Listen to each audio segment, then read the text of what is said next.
पिछले मैच में अफगानिस्तान के हाथों बदतरीन शिकस्त खाने के बाद पाकिस्तान आज यूएई के खिलाफ अपना मैच खेलेगा, लेकिन पाकिस्तान को इस मैच में अपना मोमेंटम बरकरार करना पड़ेगा और पाकिस्तान ने जो अफगानिस्तान के खिलाफ गलतियां की हैं वो इस मैच में ना दोहराएं, क्योंकि यूएई भी खतरनाक टीम है और कभी भी पलटवार कर सकता है। दोस्तों, अगर आप मेरे चैनल पे नए हो तो इस वीडियो को लाइक और चैनल को सब्सक्राइब करना। वीडियो की तरफ बढ़ते हैं। पाकिस्तान और यूएई के दरमियान आज मैच खेला जाएगा।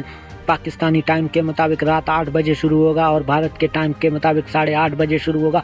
लेकिन पाकिस्तान के लिए ये इम्पोर्टेंट है, क्योंकि पाकिस्तान को इस मैच को जीतकर फाइनल के लिए भी क्वालिफायर करना है और पाकिस्तान को शानदार कारकर्दगी का मुजाहरा करना है, क्योंकि अफगानिस्तान के खिलाफ पाकिस्तान के बैट्समैनों ने किसी ने भी कारकर्दगी का मुजाहरा नहीं किया सिवाय हारिस रऊफ ने, जिसने 35 रनों की बारी खेली है, और फ़खर जमान ने 25 रनों की बारी खेली है। और तू चल में आया वाला सिलसिला पाकिस्तान का शुरू था। आज के मैच में पाकिस्तान को शानदार कारकर्दगी का मुजाहरा करना है।